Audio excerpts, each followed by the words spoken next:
અને ભજન રાજા એવા રત્નારામ મહારાજ આજે પવિત્ર ગોમિયા અડાલજ મુકામ જે તીરથનું ધામ બની ચૂક્યું છે, દયારામ મહારાજની કૃપા, મહાપુરુષ જ્યાં જ્યાં પ્રગટ થાય ત્યાં કોઈ મંદિર બને, કોઈ ધામ બને, તીરથનું ધામ બને અથવા પૂજનીય ભૂમિકા બની જાય છે, એ એની નિશાની. હવે આમાં જે આ વાતને વિચારતા ગુરુ મહારાજની કૃપાથી એક જ પોતાનો આત્માનો અનુભવ થયો, અને એ આત્મા સ્વયં જેને કહીએ, એ આત્મા અનેક હોવા છતાં એક છે, અનેક હોવા છતાં એક છે. આપણને જ્ઞાન ન થાય ત્યાં સુધી જીવાત્માને અલગ અલગ અલગ અલગ દેખાતું હોય છે, પરંતુ જ્યારે આત્માનું જ્ઞાન થાય તો સ્થિતિ પ્રજ્ઞ થાય. સુંદર વાત કરી મહાપુરુષ. હમણાં ગુરુ મહારાજની દયા થઈ તો થયું આત્માનું ભાન. કેમ કે બીજું કશાયનું ભાન ન થાય, ને બીજું જ્યાં ભાન હોય ને ત્યાં સુધી આત્માનું ભાન શું કહેવાય નહીં. કેમ કે બીજું એ તો બીજું જ છે. અને એથી વિશેષ આપણે વાત કરીએ, અનુભવ લઈએ તો ભગવાન પણ ગીતાજીમાં બોલ્યા, અથવા આપણો સ્વયંનો, આપણા ગુરુ મહારાજ તરફથી એમની દયા થકી આપણા સ્વયંનો અનુભવ છે કે મારા સિવાય બીજું કાંઈ નથી. હવે અહીંયા તો મહાપુરુષ કે મને ભજે મોટા મોટા ભૂપ, મને ભજે મોટા મોટા ભૂપ. હવે એ ભજનારો એ છે, ભજનારો કોઈ જુદો નહીં, એનો ભજનારા લીધું મહાપુરુષો છે. આ તો અનુભવ વાત કરાય, પરંતુ એનો બરાબરનો આપણે વિચાર કરીએ. આ તો તમે ને હું કે જે કોઈ એ વસ્તુ જુદી નહીં, પરંતુ એક ભાવે કરીને પોતાનો એક અનુભવ થઈ ગયો કે ઓહો, જે ભજન કરે એ પણ હું જ છું ને મને ભજી રહ્યા છે, એમ કહેવાનો અર્થ છે. એનો મતલબ એ નહીં કે જુદા હોય એવો મતલબ નહીં. સમજ્યા? જેવી રીતે કૃષ્ણ ભગવાન ગીતાજીની અંદરમાં બોલ્યા કે બધું સર્વસ્વ હું છું, બીજું કોઈ છે નહીં. સમજ્યા? એવી રીતે જ હવે આપણે બીજાઓને કહીએ ત્યાં સુધી આપણે ગુરુ મહારાજ પાસે જવાની જરૂર છે. અને આપણા ગુરુ મહારાજની દયા થકી આપણો સ્વયંનો અનુભવ થઈ ગયો છે કે હું આત્મ સ્વરૂપ છું. અને આ આત્મ સ્વરૂપ એ આત્માની અંદરમાં વિલસી રહ્યો છે. જેવી રીતે સમુદ્રની અંદરમાં વિલસી રહ્યો છે. મોજા પણ સમુદ્ર છે, પાણી પણ સમુદ્ર છે, ફેણ પણ સમુદ્ર છે, અને બુંદ પણ સમુદ્ર છે. એમ તમામ જે કોઈ બાબત છે એ આત્મા છે. અને આવી આત્માની સ્થિતિ જ્યારે પ્રાપ્ત થાય, પ્રગટ થાય, પ્રાપ્ત તો છે પરંતુ પ્રગટ થાય ત્યારે તમામ સંશયોનું સમાધાન થાય.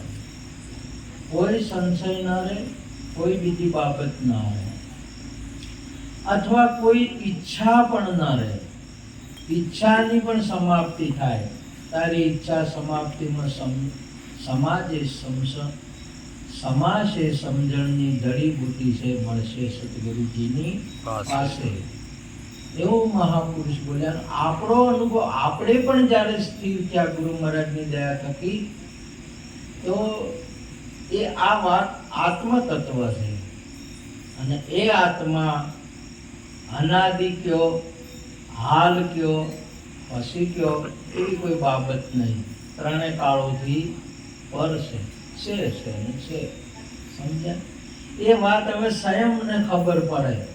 કુમારી શું જાણે પીયુના સુખ નહીં, આ પરણી મોજો માણે. આ તો જે જાણતા હોય જાણે. હમ હે યોગી અલખ અનાદિ પાર બ્રહ્મ से है क्या पारा, हम सरीखा हमको बुझे दूजा सर्वे બીજોગી. આ વાત જાણતો હોય જાણે. સમજ્યા કે આ આત્માની બાબત તમારા સ્વયંનું સ્વરૂપ જ્યારે પ્રગટ થઈ જશે ને, ત્યારે તમારે આ જગતની અંદરમાં જેવી રીતે દૂધમાં ઘી છે, પરંતુ જ્યાં સુધી પ્રગટ ન થાય ત્યાં સુધી દીવો પણ ન થાય. આપણે આ પ્રસાદમાં રત્નારામના બનાવવો હોય ભજનનો, તો એ પ્રસાદ પણ શીરો પણ ન થાય. મહાપુરુષે કોઈ મહેમાન આવ્યા, સંતો વધાર્યા ડાયરો મહારાજના, ત્યાં તો રોટલી ઉપર ચોપડવું હોય તો કોઈ દૂધ ચોપડાય નહીં, કોઈ મેળ આવે છે ખરી, પણ પ્રગટ ના હોય તો નકામું થઈ જાય. સમજ્યા?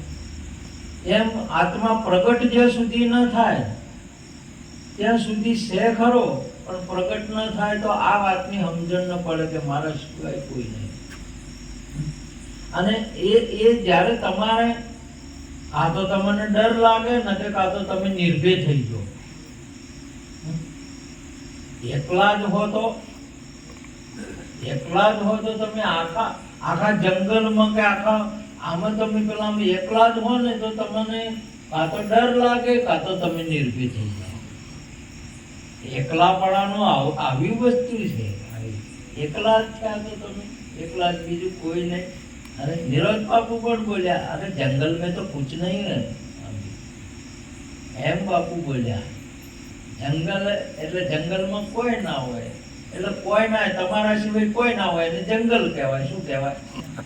તમારા સિવાય કોઈ ના હોય તો બીજું જંગલ કહેવાય નહીં. એવું બાપુ બોલ્યા. સમજ્યા? આ તો તમે નિર્ભય થઈ શકો છો.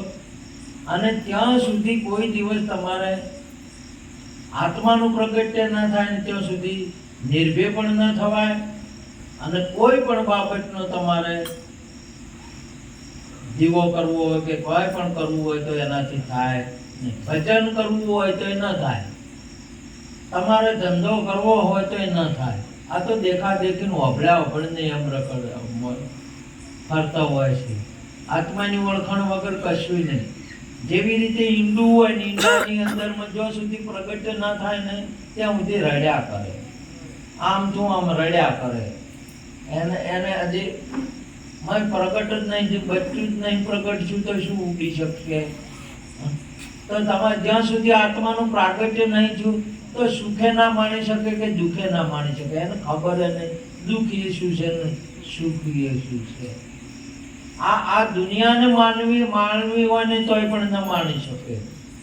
અને આત્માનું પ્રાગટ્ય થાય ને, તો જે આ બાબત સુખ દુઃખની બાબતે જ ના રહે. ના સુખમ ના દુઃખમ.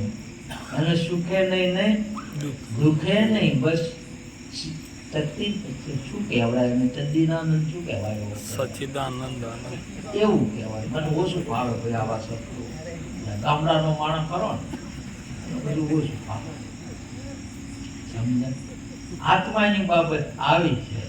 આત્માનો અનુભવ એવો થાય. અને જો પ્રગટ થઈ ગયો ને, આ તો તમારે ઘી પ્રગટ થઈ ગયું, હવે તમારે સાસમાં ભેળું કરવું છે તો થાય ન? દૂધમાં જાય ન જાય, મોખણમાં જાય, કશાયમાં ન જાય. શેમાં રહે?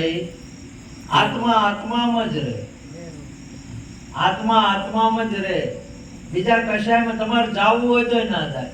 તમારે સંસારમાં જવું હોય તો શું થાય? તમારે દેહમાં ફેર પહેવું હશે તો પહેવાય નહીં. તમે જો ઠાકોરજી એક વખત ગોકુળ છોડી નીકળ્યા ગોપીઓ એટલી રાડ કરી, એટલા બધા આપણે રહી ગਏ એટલું બધું બોલાવા તો કોઈ આપણે તો વાટ જોઈ જાય બોલાવાની. આપણે કોઈ રહી હતા? કેટલો બોલાયા, કેટલા કાગળ લખ્યા, એક વાર આવો, થોડી વાર ઠપકાઈ દીધા, તમે તો મથુરાના રાજા થયા છો, મોનીતીના મોલે ગયા છો, અને ગોવાળન ભૂલી ગયા, મને ગરીબ આવું ભૂલી ગયા. બને ખરી કહેતા હોય ખબર, કોઈ શ્રીમંત થઈ જાય હો, શ્રીમંત થઈ જાય, ઠાકોરજી શ્રીમંત થઈ ગયા, સુદામાજી એમ ના એમ રહ્યા. એટલે કદાચ આ તો ભગવાનની બાબત છે, સંતોની બાબત છે. શ્રીમંત થાય તો એની એ સ્થિતિ હોય છે. આપણા ડાયારામ બાપુ શ્રીમંત કહેવાય આપણા ભક્તોમાં, હા. પરંતુ જાણે કાંઈ ન હોય એવી આપણે અનુભવ્યા છે, એમની સ્થિતિ અનુભવ્યા છે, સમજ્યા? મહાપુરુષ જયારે પ્રાગટ્ય થાય, આત્માનું પ્રાગટ્ય થાય ને, કોઈ ના હોય તો એની સ્થિતિ એવી હોય, રાધા જેવી સ્થિતિ. તમે જુઓ ને, મહારાજ હોય, આચાર્ય હોય છે, કેવા પાઘડીઓ બોધીને ટકા જબ્બાનો બધે ટાકાટાક હોય છે, ખીસા ખાલી ભપકા ભારી આવી આત્મ તત્વ પ્રગટ થાય, ના સુખમ ના દુઃખમ. શ્રીમંત હોય તો એની સ્થિતિ ના બદલાય, આ રખાય નહીં. હમણાં કોઈ ભજન ગાય તો ભાઈ, સુખમાં સલકાય નહીં, દુઃખમાં રડાય નહીં. માળા બાપુએ ગાયું પણ માળા નામની માળા, એવો એનો પ્રતાપ છે. તમને સુખ પણ ના અહંકારમાં લઈ શકે, અને દુઃખ ગરીબીમાં ન લઈ શકે. એવું આત્માનું પ્રાગટ્ય છે. એવું આત્મા સ્થિતિ પ્રાપ્ત થાય ને તો કોઈ પણ પરિસ્થિતિ હોય એની સ્થિતિ બદલે નહીં. આત્માનું કારણ આ છે. એટલા માટે સદીઓથી બધા શેની પાછળ પડ્યા? આત્માની. અને એ આત્મા આપણે સ્વયં છીએ, બીજું કોઈ નહીં. આત્માને ઓળખવા જાય તો આત્માને ઓળખવા જાય તો મળશે એને. જેમ જેમ જેમ આગળ ધકી છે એમ છેટું પડશે, વળ પાછો તને તારું ઘર જડશે. આ તો પોતેની વાત છે, પોતે છે. એટલે તમારે જેમ ગમે તેમ કરો તો તમે ફેર પાછા એટલા કાગળ દશા, એટલી રાડ પાડી. તમે હવે એક વારમાં પેલા સમજણ પડી ને ત્યારે આપણે જો શાસ્ત્રો આટલું કે, સંતો આટલું કે, આપણા ગુરુ મહારાજ કે, જીવાત્માને માન્યતા નથી આવતી. પણ જ્યાં ના હોય અને પછી શેટા જો ને તારે ખબર પડે. તમે તમારા ઘેરથી મેલીને અમેરિકા જો ને 12 વર્ષે આ બંધ થાય પછી ખબર પડે કે પ્રેમ વસ્તુ શું છે. સમજે? લગારે શેટા રહેતા ના હોય એટલે તો અમુક કંટાળો આવે. અને આ તો શેટું પડે તારે ખબર પડે. નાયન ગોપીને શેટું પડ્યું ને ત્યારે ખબર પડી. ત્યારે એવું ભેળા હતા એટલે તો કોઈ નહીં. ભેળા હતા એટલે તો બધું જે ભેળા હતા પણ મળતા નહીં. ભેળો હોય પણ ભેટતો નથી. ભેળા હતા એટલે કોઈ કદર કે કશું નથી. અને જો નીકળી ગયા બહાર જાય એટલે આ તમારે ભેળો છે એટલી કરતો કોઈ ને હા હેડો જાય છે ને બધું સાથે જાય છે, ભેળો છે એટલી કોઈ નહીં. અને પછી નીકળવાની તૈયારી થાય ને એમ થાય તો પંપ લાવો નકે કોઈ તો હવે જયારે છૂટો પડવાનું થાય તારે એની કદર થાય. સમજા? તો આત્માનું પ્રાગટ્ય એવું છે. ભેળો છે પણ એની કદર છે નહીં. આપણા ભેળો છે અથવા આપણી સ્વયં છે, પરંતુ આપણને આત્માની હજી કદર થતી નથી. એ ત્યારે કદર થાય ને તમારે પછી આ દુનિયાની અંદરમાં દાવું છે તો જવરાશે નહીં. તમારે રહેણીમાં નહીં રહેવું હોય ને તો તમારે રહેવરાય. તમે આગા પાછા નહીં થઈ શકો. ભલે ભાગી પડે બ્રહ્માંડ. મહાપુરુષની સ્થિતિ પ્રજ્ઞા કેમ થાય છે? આત્માનું પ્રાગટ્ય થઈ ચૂક્યું છે. મહાપુરુષો કેમ નહીં બદલાના? નહીં તો આ દુનિયાની અંદરમાં ભલા બદલાઈ ગયા છે. તમે જુઓ, અને મોખણીઓ પર્વત કહેવાય છે.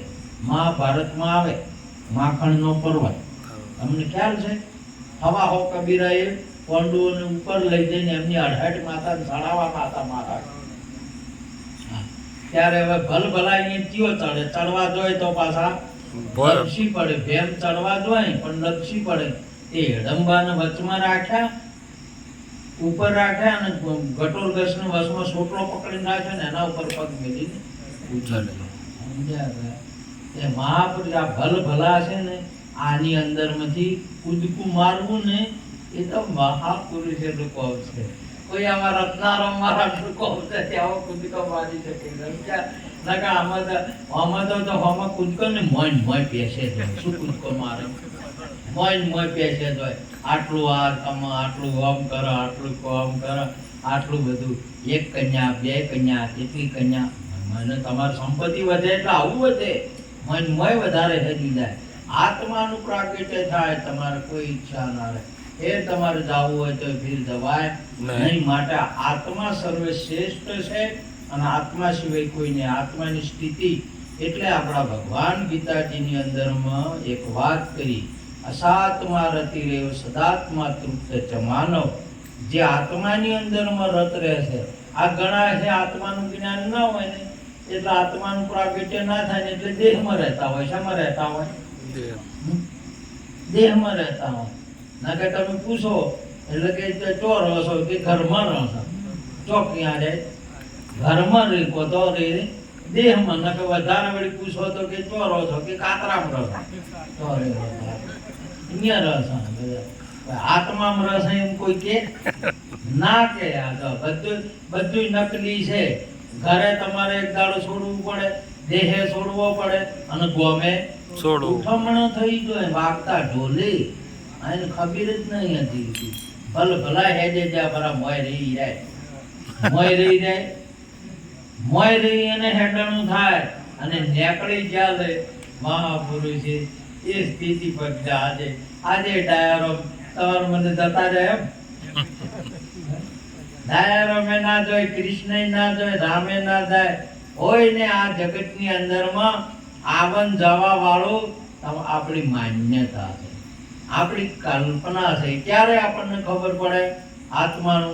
આત્માનું પ્રાગટ્ય થાય ત્યારે ખબર પડે. નહીં તો કોઈ દિવસ ખબર ના પડે કોણ આવે ને કોણ જાય. સમજ્યા? આત્માનું પ્રાગટ્ય થાય એટલે કોણ આવતું છે ને કોણ જાય કો? દેહ આવે ને દેહ જાય. આત્માનું પ્રાગટ્ય થાય. આત્માનું પ્રાગટ્ય થાય ને આ તો અહીંયા ઘીએ નથી, અરે મોખણે નથી, દહીએ નથી, દૂધે નથી ને સાસે નથી. ઘીની જગ્યાએ કોઈ હોય? તમે અહીંયા હવારમાં ઊભા થાજો, ઊભા થઈ અને ખરાબ બપોરે સૂર્ય હવામાં જોજો, સૂર્યની આજુબાજુ કોણ હોય કો? તમે જોજો કે તમને કોઈ દેખાય છે? સૂર્યની આજુબાજુ કોઈ હોય ખરું? આત્માની આજુબાજુમાં કોઈ હોય? સૂર્યની આજુબાજુમાં કોઈ જાય? તમે ઉભા રહી કો ઘણી વાર? આટલે શેઠે છે બળી જાય રાસ. સારું કર્યું શીખે તેની કર્યું હમણાં ઠાર્યા એટલે ઠાતા એમ છે. જેની કર્યું હોય એની પણ ઠાતા તો છે. અને નકર સૂર્ય પર આટલે છે તો પાહે તો શેનું જવરાય? જવરાય તો આત્મા પાહેને નહીં જવરાય એવું ને ગુરુ પાહેને નહીં જવરાય એવું. સમજ્યા? આના પાહે જેટલા જ્યાં ને એટલા જમ થઈ ગયા. જો એટલા જેટલો પદાર્થ જોય એટલો તમે જો સૂર્ય પાય ઓગાળી ન ખાય. આ તમે જો ઉદ્દેવ છે ને, ઉદ્દેવ ખબર પડે? ઉદ્દેવ છે ને બધે ચડે, લોખંડના ધોબલે ચડે, લાકડાને તો ખાઈએ જાય અને એને ફળી ફળીને ખાય લાકડા તો. આનું ધોબલે ચડે, બધે ચડે અને આ સૂરજને ચડે કદી એના પાસે જાય એને તો બળીને પટ લાગે થોય બળો ચડે તૂટી ગયો. આના પાસે કોઈ રહી શકે નહીં. તો આત્મા પાસે કોણ રહેતું છે? આત્મા તો સૂર્યનો સૂર્ય છે. હે અર્જુન, જ્યોતિઓમાં કિરણ વાળો સૂર્ય એ કિરણ વાળો સૂર્ય છે જેનો પ્રકાશ કોઈ મળી છે, જેનો પ્રકાશ આજુબાજુ બધે સ્વયં આત્માનો છે. આત્માનો પ્રકાશ બધે આત્માનો જ પ્રકાશ છે. આત્માના પ્રકાશ વિના બીજું કોઈ છે નહીં. આવું આત્માનું પ્રાગટ્ય છે. અને એ જ્ઞાન આપણા ગુરુ મહારાજે પ્રગટ કર્યું. તો ગુરુ મહારાજ એ પણ આત્મા રૂપ છે. ગુરુ મહારાજ પણ આત્મારૂપ છે ને તમે પણ આત્મારૂપ છે. જાવન આવન કોઈનું છે નહીં. પછી આ વાતની સમજણ હોય ને તો આપણો હૈયું છે ને ગજ ગજ કૂદતું હોય. અમે હું અનાદિનો મને અનાદિના મન મોટા ભજે મોટા મોટા ભૂખ. હવે તમે જો તો જેના જે ધન પાછળ પડ્યા હોય ને, ધન પાછળ આખી દુનિયા તો મોટા પાયે છે ના પાયે પડી છે ધન પાછળ. તો ધન નામ આત્માનું છે. ધન નામ કેનું છે? આત્માનું છે. હવે એને ખબર નહીં એટલે આને કીધું છે કે એ પાછળ પડ્યા ને એ મારા પાછળ પડ્યા છે, મેળવવા પડ્યા. એ ઘણા વળી બૈરવ પાછળ પડ્યા છે. જેના પાછળ પડે છે? બૈરવ પાછળ પડ્યા. હવે એને ખબર નહીં. આને આત્માનું જ્ઞાન છું, એને ખબર છે કે સ્ત્રી છે એ પણ હું છું, પાણી હું છું, લક્ષ્મી હું છું. આપણે ભગવાન બોલ્યા છે એ મારી પાછળ પડ્યા છે. એ મારી પાછળ પડ્યા છે. ઘણા વિષયો દારૂ પાછળ પડ્યા છે. દારૂ એટલે રસ. એ રસ પણ હું છું, મારી પાછળ પડ્યા છે મહાપુરુષ. ઘણા જુગાર પાછળ પડ્યા છે એટલે કપટ પાછળ પડ્યા છે મહાપુરુષ. ભગવાને કહ્યું કે ગુપ્ત રહેલું જે કપટ છે એ પણ હું છું. તમે બે આ ગુરુ સેવક બે તમે બેઠા હતા અને ગુપ્ત હતું એ નીકળ્યું. એક આમ તો હતું કપટ કે અને પછી નીકળ્યું એટલે એને રહસ્ય કહેવાય. શું કહેવાય? રહસ્ય પ્રગટ ના થઈ ગયું. એ પણ આપણા ભગવાન એટલે આત્મા રૂપ છે. અને આવો આત્મા અજર અમર અવિનાશી આત્મા પોતાને નક્કી કરાવે. ભાયક જેને જ્ઞાની ગુરુ મિલી આવે. આવો આત્મા એ તમે છો. તમારા આત્માને તમે પ્રગટ થવા જો. પછી તમારો આત્મા રાજી થાય. બીજું શું થાય? આત્મા રાજી થઈને આનંદ રૂપ થાય. એ આનંદ પછી તમારે ભજન હોય તો આનંદ રહે, ભજન નહીં હોય તો આનંદ રહેશે. તમે જો હશો અહીંયા આનંદ હશે. એ આનંદમાં કદી ફેર પડશે નહીં. મેં હું આનંદ, આનંદ હૈ મેરા, મુજે મેરી મસ્તી કહા દે આઈ. માટે આજનો યોગ હજી મહાપુરુષોને આપણે વપરાવાના છે. ધન્ય છે એ આત્મા. આપણા દયારામ બાપુના રૂપમાં હતો એ જ આત્મા આપણા મધુબાના રૂપમાં છે આજે. અને એ આત્મા જ મેમાં ચલાવી ગયો છે. ધન્ય કહેવાય એ આત્મા. આજે અમારે રત્નારામ મહારાજના બંને જણા આવ્યા છે ભજન. બંને ભજન રાખ્યા છે. આ તો